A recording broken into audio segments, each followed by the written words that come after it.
It's been 5 years since we started coming to Holts, and over that time we've seen some serious guns.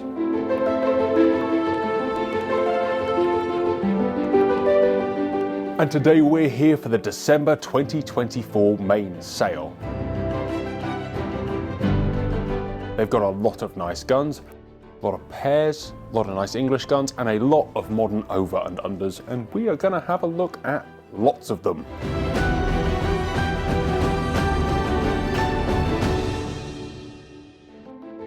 It's always hard to know where to start, especially when just having a little look around, but you don't see crossover stocks every day. I mean, you see them every Holts, but not a nice pair like that. Were they Beasley's? Yeah, Beasley's. A Beasley from Purdy's patent.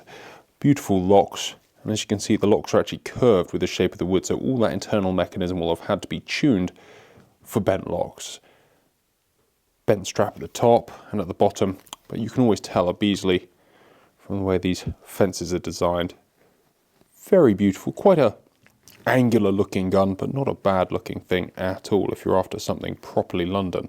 They've been extended, probably refinished somewhere along the way, but what a beautiful pair of guns. So you rarely see crossovers in this good condition.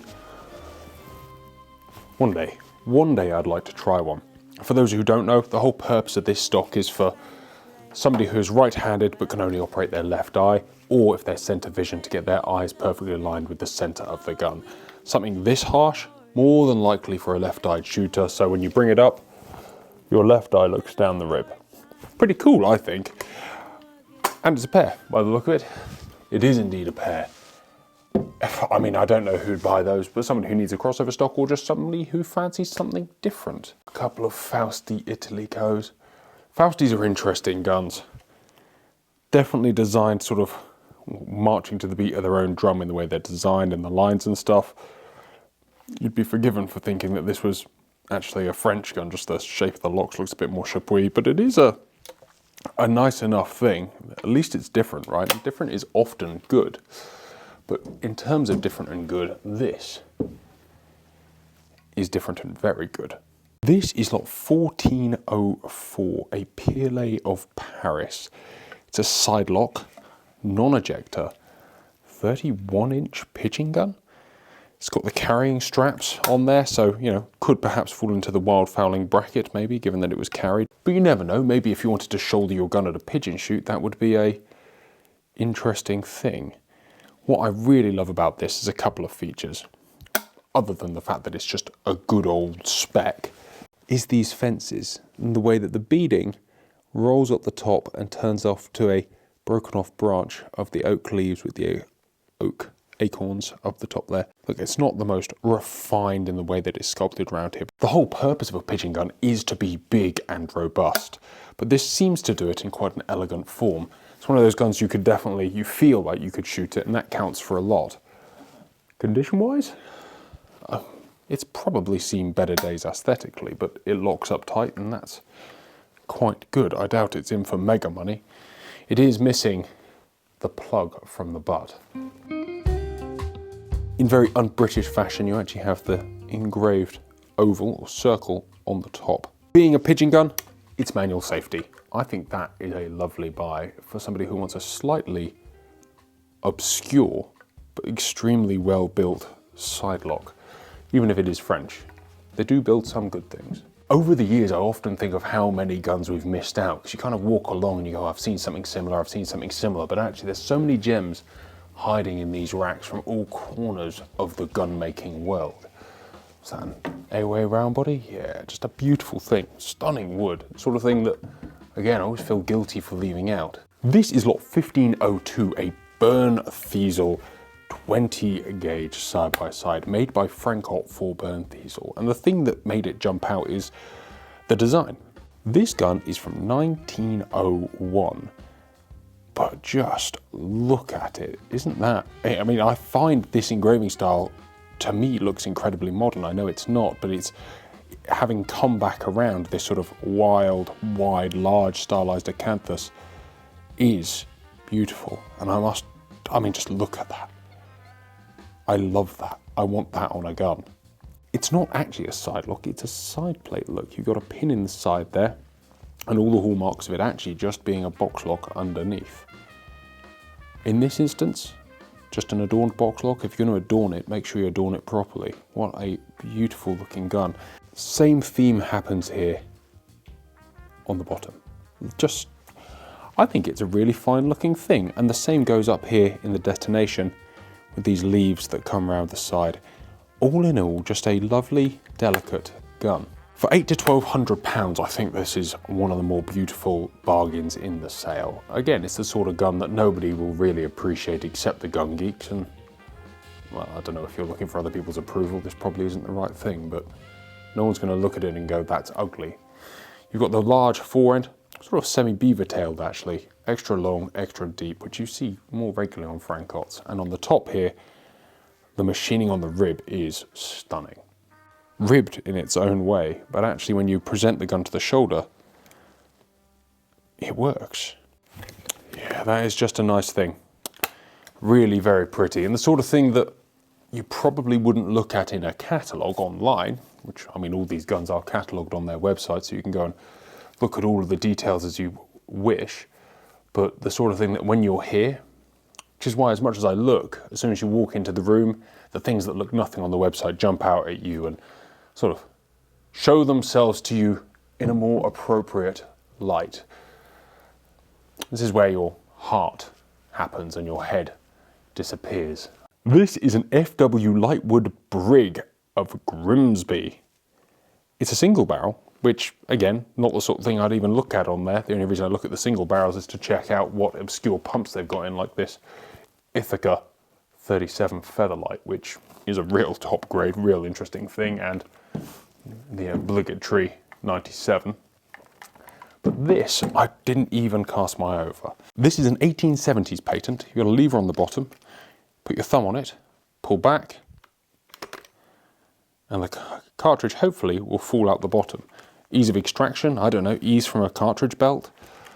If you actually look at the construction, it's relatively simple. It's just a hinge and a little push-in bite that locks in to the bottom of the metalwork there.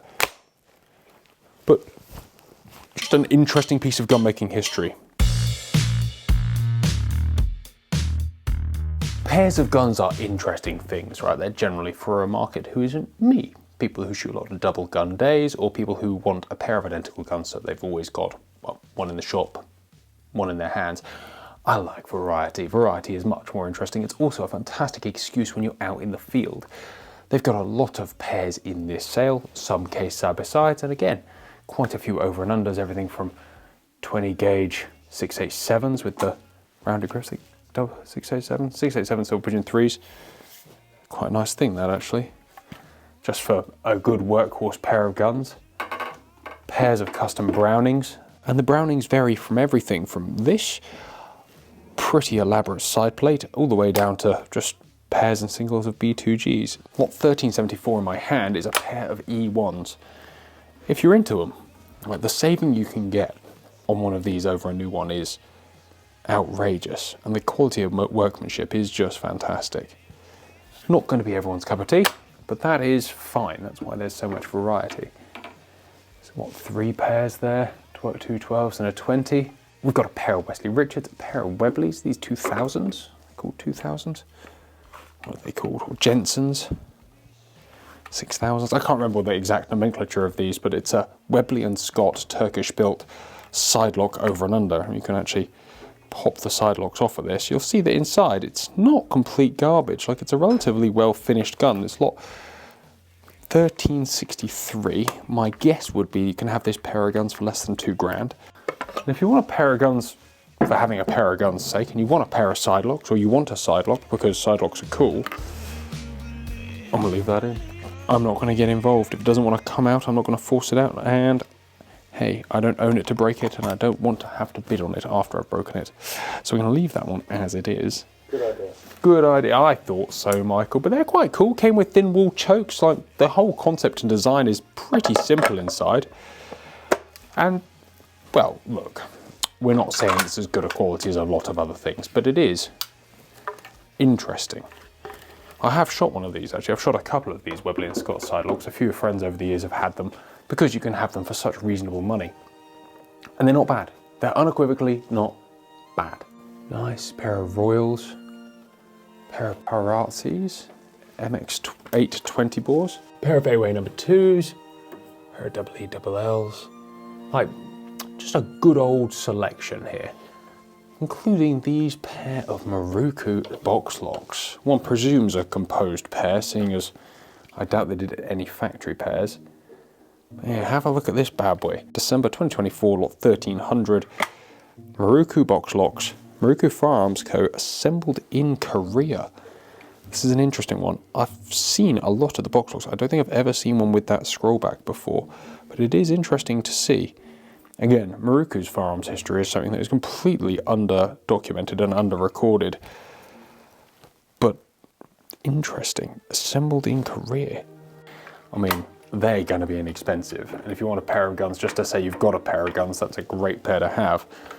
Although usually, all Maruku box locks I've ever seen are extremely well built. One presumes these are to bear the name. But I've never seen this exact model before. They feel nice enough. Interesting, and they look like they've been well looked after. Composed pair, of course, but the serial numbers are not sequential. If that breaks your heart, then that's too bad, but I thought that was kind of cool. I'm not the right person to look at this. This is lot 1114, and as you can see, it looks like a FAL, or if you're British, an SLR. However, it's not quite as it appears.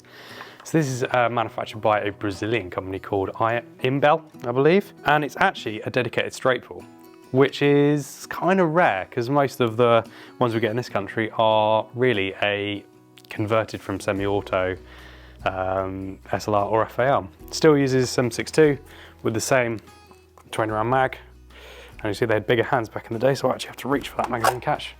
Box in just like a proper one, and then all you do to operate it, left hand side cock and handle, and it's HG, just fire, let go.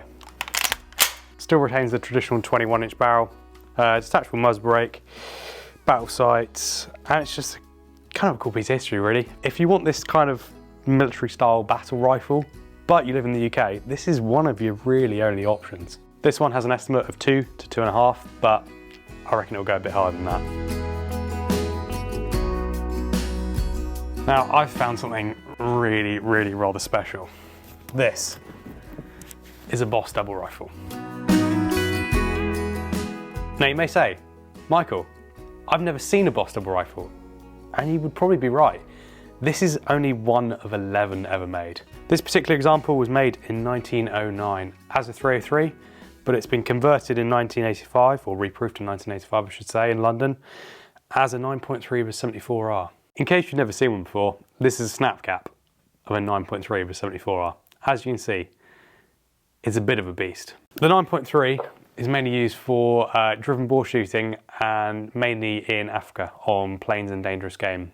I believe it is capable of taking the Big 5 as well, and I believe it has been used and is very capable of taking the Big 5 as well. This particular model was made in 1909 and originally in 303.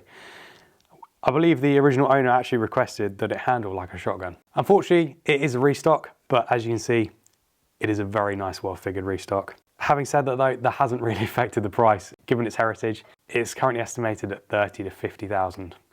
You've got 25 and 7/8" barrels with leaf sights varying from 100 to up to 400. If you don't plan on using these leaf sights, you've got these 2 quick detach slots on here, which you can fit the Zeiss Devari it comes with on top. Yes, it's not original, but it is very cool nonetheless. They've got 3 or 4 S3s in this auction. The S3 is a real interesting Beretta from history, and actually one of my favourite little things. It's like a diet SO, if you like. Thinner, slimmer, just more svelte. You know, it doesn't have quite that same heft. But from sort of, what, 40, 50 years old now, one of these?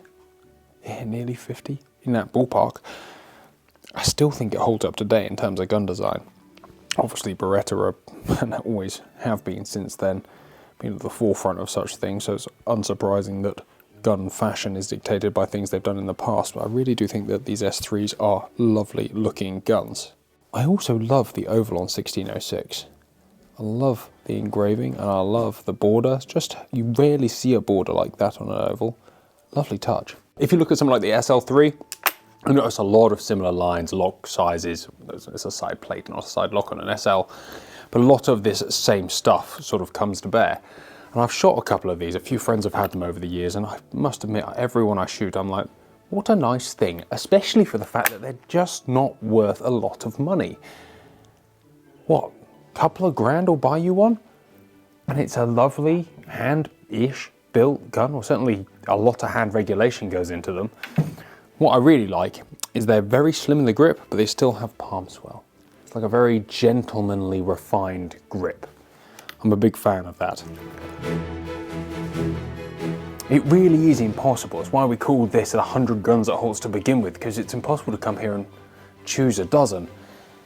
Krieghoff 32, K32 from 1959. That's a proper early beast. Still a good functional gun, 1609. It doesn't feel like a K80, but it's got a lot of similar characteristics. And this, what is that actually? V. Roussel of Montpellier. Interesting gun, looks like a Merkel underneath maybe. Interesting looking thing. And again, you could just spend, hell, you could write a dissertation on some of these makers. You could really go down rabbit holes, and we have over the years, and this is why Holts is so dear to my heart. I mean, look at that. Something like that inspired the film German Guns a few years ago. All of these things really are interesting. And, well, if you love guns, you've got to love Holts, right? Because even if you don't buy from here, just the education you can have by going on their website is wild. Here is a Browning 625. The 625, as you can see, has that angled wood at the head, which is an indicator that it's for the American market. In fact, the 625, as you can see, 625, was never sold here in England, so one presumes somebody brought it over at some point. It's a real interesting cookie, actually. You've got this stylized checkering that I presume, it reminds me of the Winchester Select series, but one presumes that the Winchester Select series would remind somebody of this, and especially that fore-end. Really radical design. There's probably a reason they don't sell it in the UK, or didn't sell it in the UK, because it is a bit too modern for our tastes. But all in all, just an interesting gun. Pair of Jubilees. Never a bad thing. They're a pair. They could be just two single Jubilees, actually. Lovely guns. Grade 6, Browning Grade 6. All manner of nice things. Definitely not my style of stock, but a lovely, lovely piece of wood. And this, well, 1633. If you want to see a wild custom, here's one. On the barrel here we have styled and engraved by Franz Beckelaers, Special Gun Works. Definitely an interesting thing. Over time, one presumes this was done some time ago, just looking at the general style of it. They've cut the grip away and put a full rounded pistol grip on there to completely change the look of the gun. Also looks like they've then thinned out the top. So the grip is very interesting styling on that grip. Almost more of a rifle grip than a shotgun grip. But given that you can put slugs in one of these and go and hunt, maybe that's what it was for. The engraving is some pretty basic game scenes with some very deep cut acanthus. Not the most beautiful of engraving work, but that is countered by the fact that all of the stock isn't checkered but has carving. Sort of a basket weave or brickwork sort of grip style there, or texture style. Big oak leaves. All round interesting gun. You don't have to fall in love with a gun like this. I think people often mistake for my enthusiasm and intrigue for passion. I'm not a big lover of this gun. I would not take it home, but you've got to appreciate that somebody loved this enough, and then you have to sort of maybe spend some time dedicated to understanding why. And that's only then do we sort of grow in our, or open our mind to the world of guns. Maybe we should write a book on that. Maybe the coffee table book or coffee table mood board of gun design might be an interesting one. And speaking of not so boring, Whitesnake. Lot 1666 is, Well, it's the one that jumps off the rack, isn't it? Because it's the stupidest looking one. It is a Browning 325 Grade 1 from 1993 that's been hydro dipped. Say what you will, but you'll probably never see another one. And I guess whoever did this realized what they were doing to the future value of this gun and didn't care. And that speaks to me as somebody who just enjoys a good passion project. I mean, the only reason it's in here is to put a smile on people's faces. That's why it's not in the sealed bid, right? Probably the same as the one up from it, a Shadow Indie. If you guys watch the sealed bid videos over the years, we've looked at a lot of these. This is lot 1668, a Japanese-built Nikko Shadow Indie. They're an iconic gun, right? But this gun is worth £300 to £400, £200 to £300, something like that. They're not hugely valuable, but they are extremely well built. All we need to do is pick one up and have a look at the quality of the machining to know that it's a good thing. Very similar to a Winchester inside of the 101 era with a few slight tweaks. All in all, interesting style, heavy engraving, skip checkered, and 18mm triple layer aluminium vented rib. This is so of its era, as they would say. It's cool. Everything about it I just appreciate, from the silly rib to the little inserts down the forend to help the gun cool down. 27.5-inch barrels, choked skeet and skeet, one would presume, unless it's been teed, which it hasn't. Great piece of history. Rosewood grip cap, probably with some camel bone inlay or something like that. I've always dreamed of finding the sporting version of one of these, which did exist, but are rarer than anything. One day I'll get one. We've got Blazers, more grade 6s, EELLs. That's another S. Oh, that's an S06. That's a nice gun. It is a nice gun. But right next to it, again on the curiosity train, we've got a Skib Sue.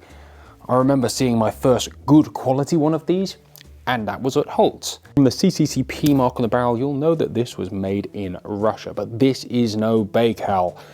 This is the best sort of gun making you can find in Russia, and it's actually very good. This is lot 1675. These are good guns. And interestingly, retain great value because there is a small group of people that know what they're all about.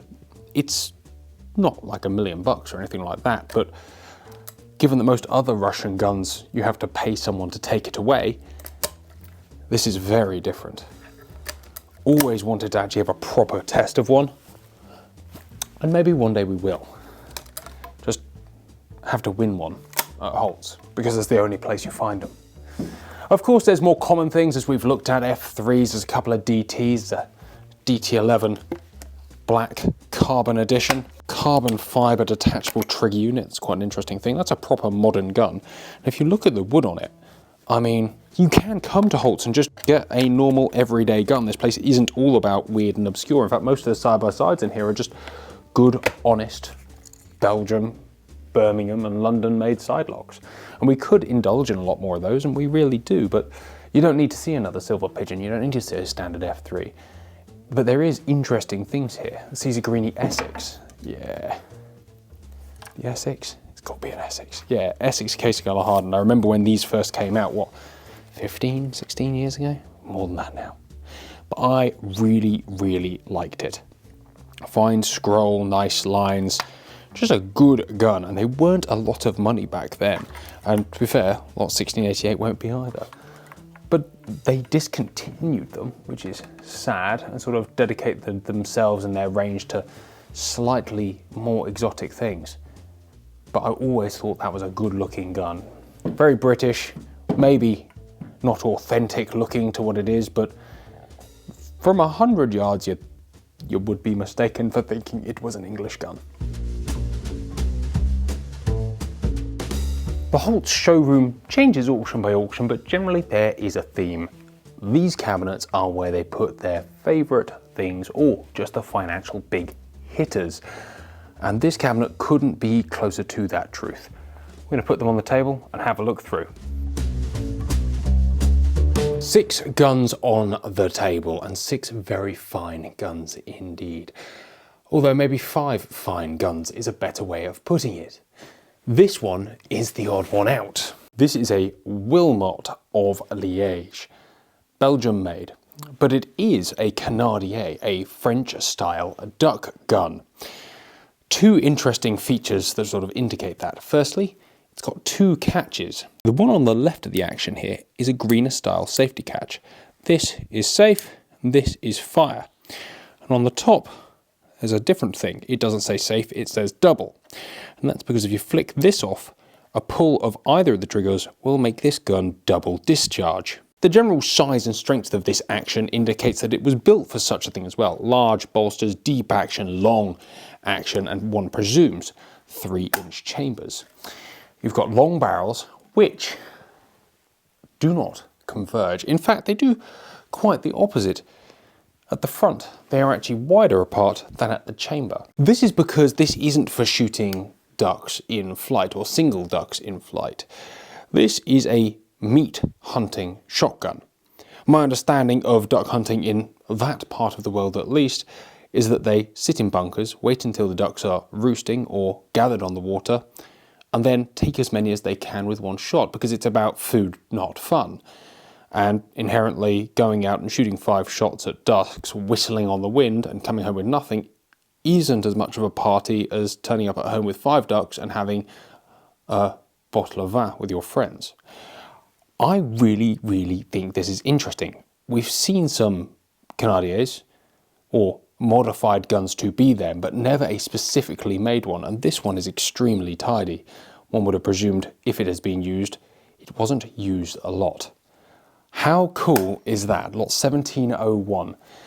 I would love to buy it and just put it on a pattern plate, and if you do win it, given that I probably won't actually be bidding on this one, let me know, and I'd love to have a go with it and put it on a pattern plate and do a little bit of a video on it just to find out, well, how it's set up, given that we've done so many videos on proper barrel making and how to make barrels that are regulated well and all this kind of thing. I'd love to see what someone did when they were instructed, do not make these point in the same place. To the side, something less common again.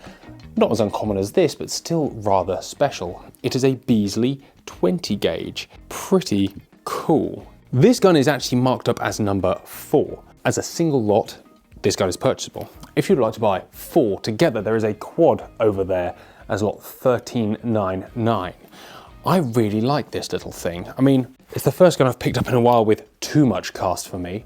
But what I love about it is this extended beaver tail forend on a 20 gauge side by side. Not the most beautiful of things, but in terms of turning a 20 gauge into a practical shooting gun, or 20 bore, isn't that interesting? You see it on 12s and it's quite obtuse, but to see it on a 20 where it's not much bigger than just a standard 12 gauge forend is pretty special. Condition wise, few little use marks, but very well looked after. And it's not got like 32-inch barrels, but that extra wood out the front does make it quite a steady handling gun for a little 20. I like that a lot. Moving down, we have the Longthorn Rutland. This is actually one of a pair, lot 1301. The Longthorn Rutland has this raised peacock on the side plate.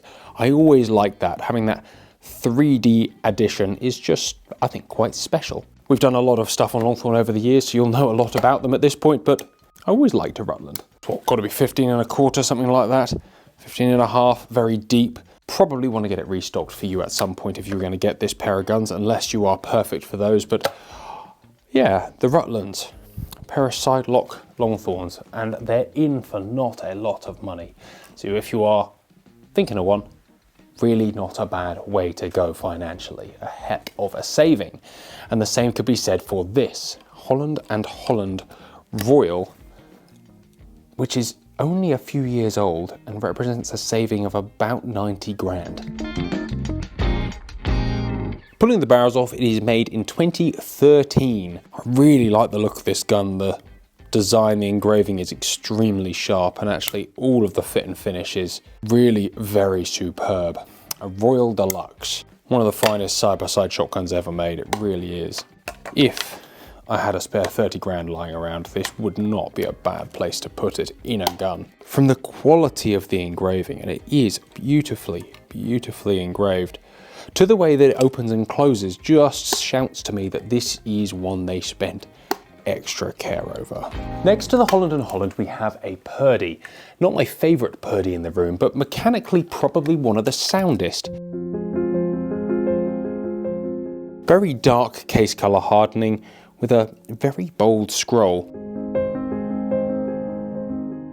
Not a particularly exciting gun, but a very luxurious one. How silly of me to say that a Purdy is not a very exciting gun. I suppose that just is the result of spending 5 years in here seeing them, that I'm equally now as excited by something weird and obscure that I haven't seen, or by a gun maker who's underappreciated, as I am by just another Purdy.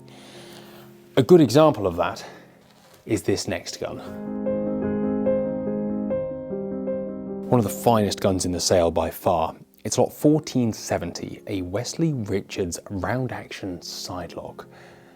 Speaking of things you won't see again for a while, this is one of them. And you'll wish that you probably could see it more often because it's absolutely beautiful. You know, it's not flashy, it's not silly, it's just a very beautiful piece of gun making. The rounded action is superb, the wood to metal fit is superb, the way it opens and closes is superb. The way the top lever is ever so slightly bent out to make it into more of a push than a sweep is just clever. Wesley Richards really does know how to make a fine gun. I mean, they need no introduction. But this could be one of the favourite ones I've ever seen. Maybe because it's in the guise of a sidelock ejector, so it's something that I can then compare to other makers, you know, but what a beautiful, beautiful gun. It's not crazy money either. This gun brand new would be solidly over 6 figures, but it can be had for 7 to 9 grand. I know that Wesley Richards isn't the big name in sidelocks, but they really put a lot of work into making this something that rivals any other sidelock on the planet. It was made in 2011, so it's really not old. It's not done a lot, not that it would really matter with something like this, given that we got guns in this room that are perfectly serviceable after 130 years of use. I really like that. And it's one of those guns that doesn't need a lot of explaining of the detail, or it's got this and it's got that. It's just bloody good gun making. I said earlier about my favourite Purdy in the sale. Well, here it is. A Purdy with side clips and game scenes. You don't see something like this every day. This is lot 1456 and it comes with a oak and leather case and a spare set of barrels. All in all, very nice thing. Not mechanically in the soundest of order, and that's reflected in the price, so any potential buyer of this will need to be aware that it's going to need a decent gunsmith to look over it. You've got a pheasant on the top lever there, sat in a bush. You've got a dog chasing a duck on the left lock, and on the bottom you've got all manner of game birds and rabbits, and the same on the trigger plate, another dog chasing. They're definitely pheasants. You don't see many game scene guns from back in the day of best British gun making. Just wasn't really the done thing, but when you do see one, you've got to appreciate it and admire it. And when it's a Purdy made to this level or engraved to this level, yeah. Plus there's always that dreamer in me that says, yeah, buy it, fix it up, which I would never do. But this belongs to a home, or deserves to go to a home, someone who can refurbish this mechanically at the very least and go out and just enjoy having something different. There are plenty of other interesting guns here, of course, in the side-by-side realm, but I am running out of time today to look through them, which is sad. There is one gun left before we finish up that I want to share with you. And here it is, a G. Jeffries of Norwich. A hammer gun, a Damascus hammer gun, no less, quite beautiful in the way that it opens. How beautiful is that? Not only in the engineering, but in the way that all of these hidden surfaces have been polished and engraved. You know, it's not the strongest of concepts potentially, and is probably in need of any work were you to think about going and shooting this gun. But what a beautiful mechanism. It's just lovely. And then as you pull it in, you get the little click and she's good to go. It's got rebounding hammers, and inherently is quite an interesting piece of gun making history once again. But for me, just this level of detail inside here, this is what I love about guns. Guys, that is all we have time for today. Thank you for joining me at the Holts Gun Room for another look around. We look forward to many more years of coming in here and learning about guns and sharing what we find hidden in these racks with you. Currently wishing I'd had more time. Got this beautiful 28 gauge Bozard here, hammer gun. What a fine little thing that is. But I guess some things have to remain a mystery, although they're not a mystery. Go to Holts Auctioneer's website, check out their full catalogue of everything in this sale, and if there's anything you fancy, register, maybe have a bid. It can be quite fun. Take care, guys. Goodbye. We'll see you next time.